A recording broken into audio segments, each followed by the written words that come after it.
For decades, cancer treatment has basically been this blunt force approach chemo or radiation that blasts everything, not just the tumor.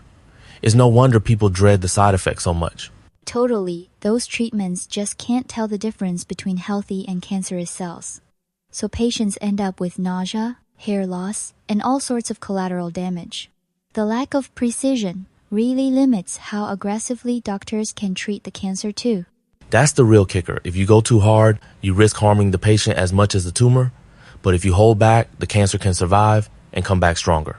It's always been this balancing act, but recent breakthroughs in how we target tumors are starting to tip the scales. The rise of crystalline nanomaterials is giving doctors tools that are way more selective. Let's dive into the science. These crystalline nanoparticles sound like something out of a sci-fi novel. How exactly do they work when it comes to drug delivery? Picture shrinking a cancer drug down to the nanoscale suddenly.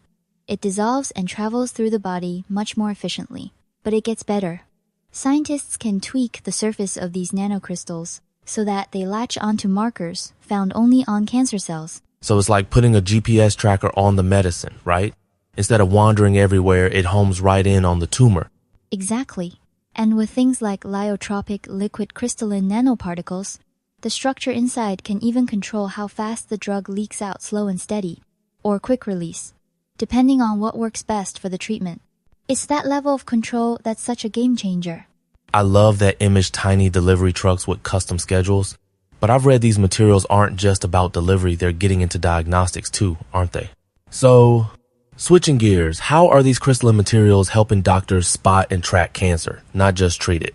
What's really exciting is theranostics, combining therapy and diagnostics into one nanoparticle. Some of these can carry radioactive atoms for targeted radiation, while also lighting up under imaging scans so doctors can see exactly where the treatment is going. That's wild. Like, you can watch the drug in real time and make sure it's actually hitting the tumor, not just guessing.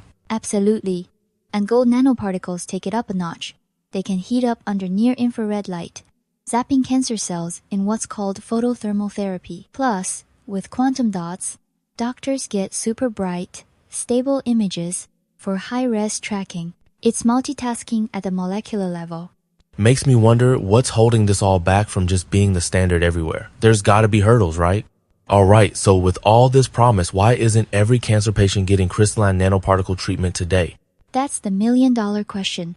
Scaling up production is a real obstacle. Making these particles in a lab is one thing, but getting consistent batches for thousands of patients is way tougher. Plus, there are concerns about how the body actually handles them, where they end up, how the immune system reacts, even whether they could cause new types of side effects. And then there's the tumor itself. Some are in low oxygen environments, which can make these therapies less effective.